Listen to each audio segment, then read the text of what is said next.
வணக்கம் ஆன்மீக அன்பர்களே. ஆடி மாதம் அம்மன் மாதம் என்பதை நிரூபிக்கும் வகையில் ஆடி மாதம் முழுவதும் அம்மனுக்கு உகந்த மாதமாக பல்வேறு விதமான விழாக்கள் பண்டிகைகள் கொண்டாடப்படுகின்றன. அவற்றில் ஒரு முக்கியமான பண்டிகை தான் ஆடிப்பூரம் என்று சொல்லப்படுகிறது. அம்மனுக்கு உகந்த பண்டிகைகளில் ஆடி மாதத்தில் வரக்கூடிய ஆடிப்பூரம் மிகவும் முக்கியமான ஒரு பண்டிகையாகும். அம்மனுக்கு உகந்த இந்த ஆடி மாதத்தில் அனைத்து அம்மன் கோவில்களிலும் அம்மனுக்கு பட்டு உடுத்தி வளையல்கள் அணிவித்து பூஜைகளும் ஆராதனைகளும் வெகு விமரிசையாக நடைபெறும். அந்த பூஜை முடிந்த பிறகு தரக்கூடிய வளையல் பிரசாதத்தை பெறுவதற்கு பெண்கள் கூட்டம் அலைமோதும். பெண்களும் தங்களால் முடிந்த அளவு வளையல்களை வாங்கி கோவிலிலே அம்மனுக்கு சாட்டுவதற்காக கொடுப்பார்கள். தங்களால் முடிந்த மஞ்சள், குங்குமம் போன்ற மங்கள பொருட்களையும் கோவிலுக்கு வாங்கி கொடுக்கலாம். அவையெல்லாம் கோவிலுக்கு வரக்கூடிய சுமங்கலிக்கு பெண்களுக்கு கொடுக்கத்தானே போகிறார்கள். அதுவும் ஒரு புண்ணியம் தானே. அதே போல் கோவிலில் பூஜை முடிந்த பிறகு மஞ்சள், குங்குமம், இனிப்பு, அம்மனுக்கு சாற்றப்பட்ட வளையல்கள் போன்றவற்றையும் பெண்களுக்கு கொடுப்பார்கள்.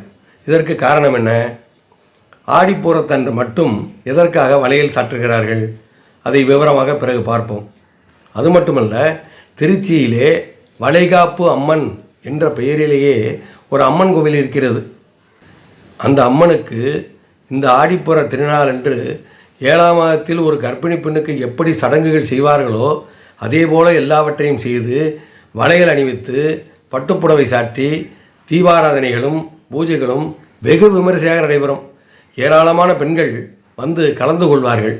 அம்மனுக்கு சாற்றப்பட்ட அந்த வளையல்கள், குங்கும பிரசாதம், மஞ்சள் பிரசாதம், பூ போன்ற மங்கள பொருட்களை அன்று கோவிலுக்கு வரக்கூடிய பெண்களுக்கு வழங்குவார்கள்.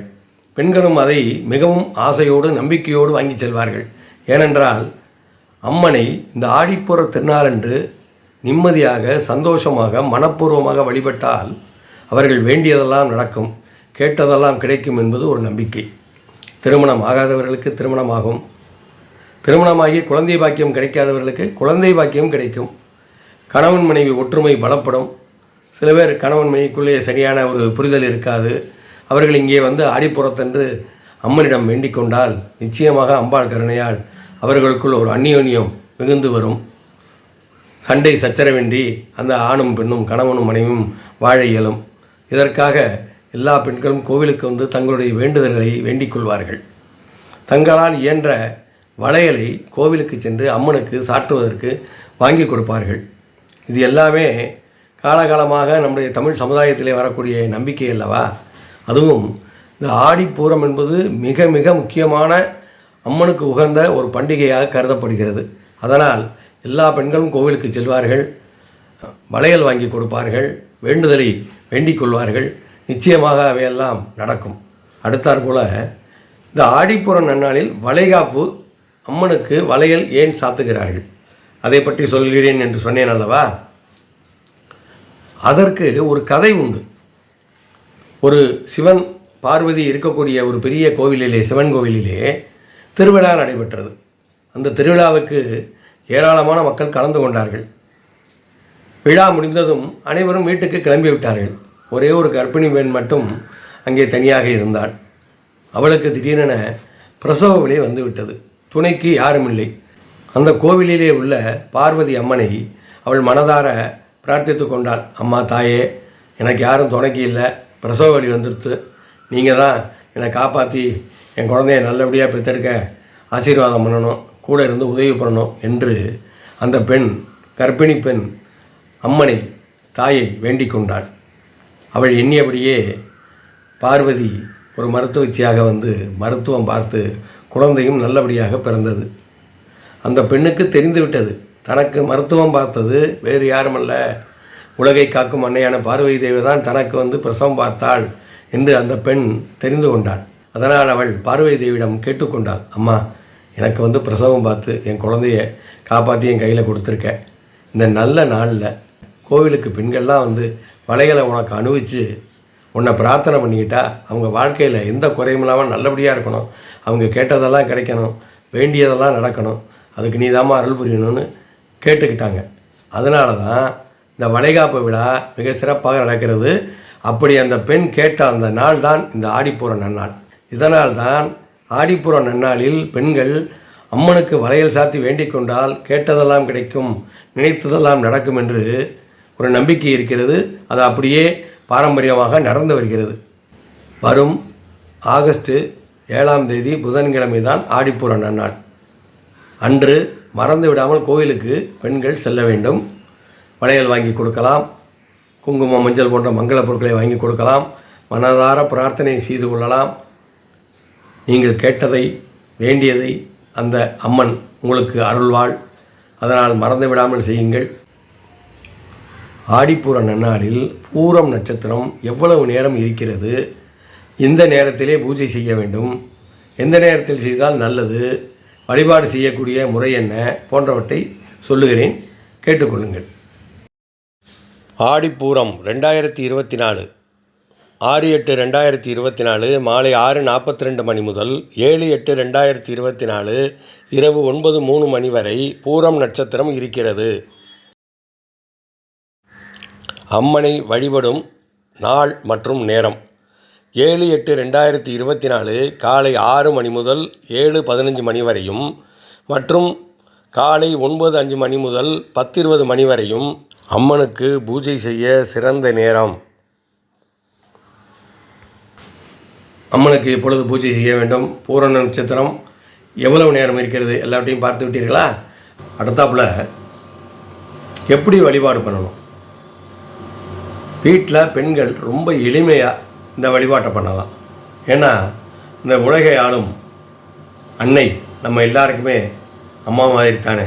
அவன் ரொம்ப பெருசாக நம்மக்கிட்டலாம் ஒன்று எதிர்பார்க்கறதில்ல. வீட்டில் ஒரு மணிப்பலகை எடுத்துங்க, அதில் அழகாக ஒரு மாக்கோணம் போட்டுக்குங்க. அந்த மாக்கோணத்தில் ஏதாவது ஒரு அம்மன் படம், எந்த அம்மனாக இருந்தாலும் பரவாயில்ல, ஒரு அம்மன் படத்தை வச்சு உங்கள்கிட்ட இருக்கக்கூடிய பூக்களால் அதை அலங்கரிங்க.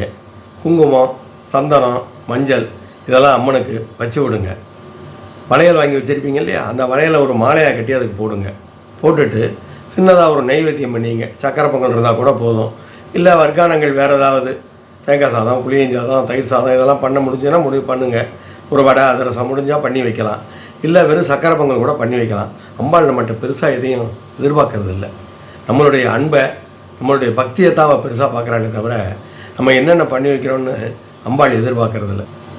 இந்த மாதிரி பிரசாதங்களெல்லாம் பண்ணி வைங்க. பண்ணி வச்சுட்டு உங்களுக்கு தெரிஞ்ச சுலோகங்களை அம்மனை போற்றி வழிபடுங்க.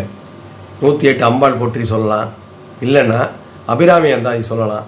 இதெல்லாம் சொல்லுங்கள். சொல்லிவிட்டு உங்களுடைய வேண்டுதலை, உங்களுடைய பிரார்த்தனைகளை அம்பாள்கிட்ட சொல்லுங்கள். அவன் நம்மளோட அம்மா, அது ஞாபகம் இருக்கட்டும்.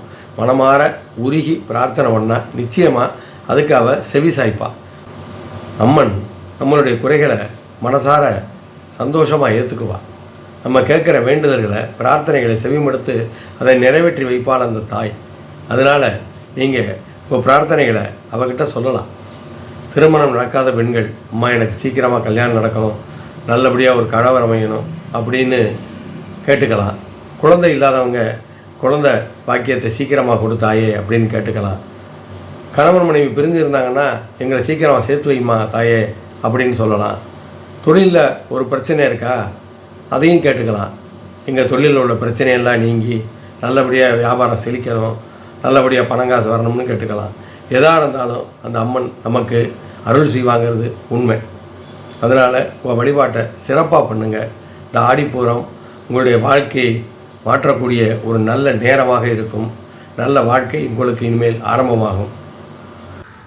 ஆடிப்பூர நன்னாளில் பெண்கள் அனைவரும் தங்களுடைய வேண்டுதல்களை அம்மனிடம் வேண்டிக் கொண்டு தாங்கள் வளமோடு நலமோடு குறை எதுவும் இல்லாமல் தங்கள் கணவரோடும் குழந்தை குட்டிகளோடும் வாழ்வாங்கு வாழ ஞானபாரதம் யூடியூப் சேனல் வேண்டிக் கொள்கிறது.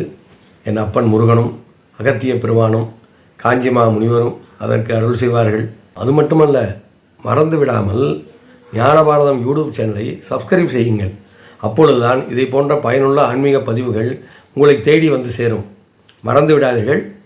சப்ஸ்கிரைப் என்ற பட்டனை கிளிக் செய்துவிட்டு பக்கத்திலேயே ஒரு பெல் பட்டன் இருக்கும், அதனையும் நீங்கள் தவறாமல் டச் செய்யவும்.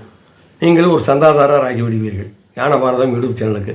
காசு பணம் செலவில்லை, சிறிது நேரம் செலவழித்தால் போதும். உங்களுக்கு ஒவ்வொரு பதிவும் வந்து சேரும். வாழ்க வளமுடன். ஜெய ஜெய சங்கர, ஹரஹர சங்கர.